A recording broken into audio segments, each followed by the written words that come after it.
Hola a todos, en este video vamos a explorar algunos conceptos fundamentales presentes en el libro La esfera de lo público desde Hannah Arendt, una propuesta de ciudadanía política, presentado por el grupo 3, conformado por Cristal Rodríguez, Eliana Cristancho, Carlos Torres, Ángel Artunduaga, Sergio Herrera y Eduardo Galindo.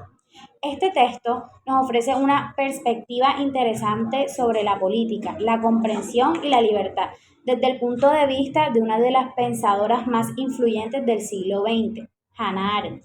Vamos a explorar tres conceptos fundamentales en la filosofía de Hannah Arendt: la política, la comprensión y la libertad. Pero antes de adentrarnos en estos conceptos, es importante contextualizar quién fue Hannah Arendt y cómo su obra se desarrolló en un contexto histórico sumamente convulso. Arendt, nacida en 1906 en Alemania, fue una filósofa de origen judío conocida por sus reflexiones sobre la política y las condiciones humanas. Su pensamiento surgió en un momento crítico de la historia, marcando el auge del totalitarismo nazi y la Segunda Guerra Mundial. Durante estos años, Arendt vivió en el exilio y trabajó como periodista, lo que la llevó a desarrollar una intensiva actividad intelectual. Ahora, con este contexto en mente, podemos adentrarnos en los conceptos claves de la filosofía de Arendt y explorar cómo influye en nuestra comprensión del mundo contemporáneo. Apartado número uno. En este podemos observar tres consideraciones centrales. El primer concepto que exploramos es la política. Arendt la concibe como un espacio de relación entre los individuos, donde se manifiesta la pluralidad y la acción. La segunda consideración es la comprensión, que implica la capacidad de entender el mundo desde distintas perspectivas. Arendt enfatiza la importancia de esta comprensión para una participación política significativa. Y por último, abordaremos el concepto de libertad. Arendt sostiene que la libertad se encuentra en la esfera pública, donde los individuos pueden actuar y expresarse libremente en esta época contemporánea. Hannah Arendt fue una figura intelectual del siglo XX, la cual, a pesar de estar muy relacionada con la filosofía, desafiaba todas las etiquetas que se le daban al respecto y prefería no encasillarse en el pensamiento filosófico tradicional de ese entonces.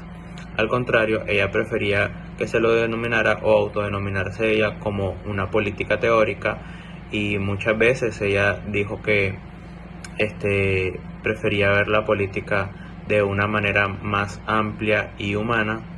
De hecho, en una entrevista dijo que ella prefería notar en la política y darle importancia a la singularidad de los seres humanos y no dejarse llevar más que todo por los prejuicios que de pronto este pensamiento de la filosofía podía dejar. Además, Arendt también hacía hincapié en establecer una demarcación o un límite entre lo que era la filosofía pura y el pensamiento político.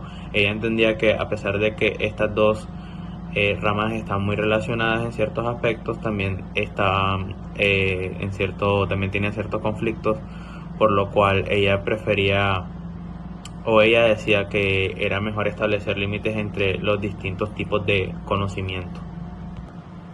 Su pensamiento era mayormente humanista y sus principales enfoques casi siempre fueron lo que era la comprensión y la reflexión. Ella prefería, en vez de tener unas elaboradas ideas o pensamientos filosóficos, enfocarse más que todo en las interacciones diarias políticas de la vida cotidiana o de los seres humanos. La obra de Hannah Arendt sobre el totalitarismo ha sido algo fundamental para comprender la naturaleza de este fenómeno y sus peligros, pues su análisis crítico ha contribuido a desmantelar aquellas ideologías totalitarias y a defender la libertad, la democracia y los derechos humanos. Arendt, a su vez, también es considerada una de las pensadoras políticas más importantes del siglo XX. Su análisis del totalitarismo sigue siendo relevante en la actualidad, ya que pues, nos va a ayudar a comprender de una cierta manera los peligros de los regímenes autoritarios y la importancia que tiene defender los valores democráticos. Bueno, tenemos que el totalitarismo suprime toda aquella individualidad, espontaneidad y la capacidad de empezar algo nuevo, ya que la fascinación de este es la muerte de lo otro. Y para Arendt, la única manera de invertir este efecto es pues defendiendo la existencia de un valor moral público basado no en la relación consigo mismo, sino en la relación con los demás. Para Arendt, el Estado totalitario destruye, por un lado, todas aquellas relaciones que quedan entre los hombres tras la abolición de una esfera pública política, pero por otro lado hace que los individuos completamente aislados y abandonados queden enrolados en actividades políticas que naturalmente no constituyen una auténtica acción política. Entendemos que en la obra de Hannah Arendt sobre el totalitarismo ha sido de fundamental importancia para comprender la naturaleza de este fenómeno y los peligros que este trae después consigo, ya que su análisis crítico ha contribuido a desmantelar aquellas ideologías totalitarias y a defender la libertad, la democracia y los derechos humanos. Se dice que Arendt es considerada una de las pensadoras políticas más importantes del siglo XX, ya que su análisis del totalitarismo pues, sigue siendo muy relevante en la actualidad, ya que nos ayuda a comprender pues, los peligros de los regímenes autoritarios y la importancia de defender los valores democráticos. El aislamiento y la idea de la soledad radica en la relación con el totalitarismo según la filosofía de Hannah Arendt. Arendt sostiene que el aislamiento surge de la destrucción de la esfera pública en las tiranías tradicionales, mientras que la soledad radica la desaparición tanto del ámbito público como del control y la coacción en el ámbito privado. Esta soledad extrema inducida por el terror es esencial para la supervivencia del orden del totalitarismo. Tal porque antes se creía que tener más miedo era tener el control sobre una persona. ¿Qué quiere decir esto? De que, como lo decía mi compañero, en el totalitarismo se crea una codependencia por medio del terror que sienten las personas. La experiencia fundamental del totalitarismo es la soledad, una condición en la que el individuo se encuentra aislado y desconectado de cualquier forma de comunidad significativa. En este contexto, la vida pública es construida sistemáticamente dejando al individuo sin un espacio para participar activamente en la sociedad. Además, la privacidad se ve invadida por un control y una coacción omnipresente, lo que limita aún más la capacidad del individuo para relacionarse con otros de manera auténtica. Esta sociedad radica no solo en la esfera pública, sino que también a la privada. En una sociedad masificada, donde las interacciones humanas se vuelven cada vez más superficiales y alienantes, los individuos experimentan una falta de conexión significativa con los demás. La sensación de estar desconectados del mundo y de los demás puede llevar a profunda sensación de desamparo y desorientación, dejando al individuo sin un sentido claro de pertenencia. Paradójicamente, en un intento de escapar de esta sensación de soledad, las personas buscan refugio en la masa. Sin embargo, en el seno de la masa, la individualidad se diluye y se pierde en la homogeneidad.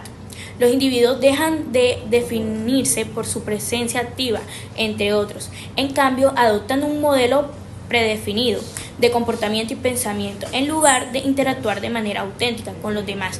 Los individuos en las masas se relacionan entre sí a través de la imitación y la conformidad, lo que produce a una pérdida aún mayor de identidad y de autonomía.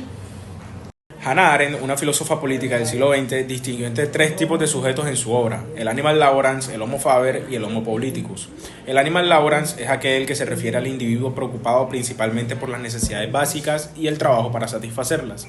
El homo faber, por su parte, es ese ser humano el cual crea y construye y está enfocado un poco más en la producción y en la fabricación de las cosas. Y finalmente tenemos el homo politicus, que es aquel que se compromete con la esfera pública, participa en asuntos políticos y ejerce su libertad a través del diálogo y la acción pública. El sujeto a nivel político lograba un total desempeño al momento de llevar a cabo acciones las cuales fueran determinantes para contribuir en el ámbito. Como lo indica Sánchez en la cita expuesta en el texto, no son los hábitos del corazón lo que une a la ciudadanía, sino es el mundo común el cual se crea artificialmente mediante la acción y el discurso lo que les une. También el crear un espacio el cual tenga la disposición para poder argumentar, persuadir y contestar las opiniones de las demás personas. Y también, como lo indica Arendt, el sujeto obtiene ser político y como tal libre gracias al plano de la acción. El sujeto a nivel político lograba un total desempeño al momento de llevar a cabo acciones las cuales fueran determinantes para contribuir en el ámbito. Como lo indica Sánchez en la cita expuesta en el texto, no son los hábitos del corazón lo que une a la ciudadanía, sino es el mundo común el cual se crea artificialmente mediante la acción y el discurso lo que les une. También el crear un espacio el cual tenga la disposición para poder argumentar, persuadir y contestar las opiniones de las demás personas. Y también, como lo indica Arendt, el sujeto obtiene ser político y como tal libre gracias al plano de la acción. La esfera pública es el campo o el ámbito donde estamos todas las personas reunidas que no tienen que distinguir ni de raza, sexo, o algún otro diferenciador que podría causar que una minoría sea apartada de otra. Este espacio es donde todos estamos reunidos y se debaten diferentes opiniones, diferentes argumentos y diferentes formas de pensar sobre algún objetivo similar. Esto puede suceder en el caso de la política, donde vemos que en el gobierno se encuentran diferentes partidos que, a pesar de tener diferentes ideologías, tales como liberal, conservador y muchas otras que han salido de estas dos ramas principales, todos comparten diferentes opiniones sobre un mismo punto de vista, que llegar al objetivo de que la población en un país sea la mejor o que tenga la mejor calidad de vida. También podemos decir que como la esfera pública no solamente distingue entre lo público y lo privado, sino que podría ser una mezcla de ambos, ya que no solamente es compartir las ideas con el ambiente y con la sociedad que los rodea, sino que, por ejemplo, para los griegos, la esfera pública sería poder sentirse cómodos consigo mismos y poder sentirse bien al expresar su forma de pensar y su punto de vista con la sociedad sin ser juzgados o criticados.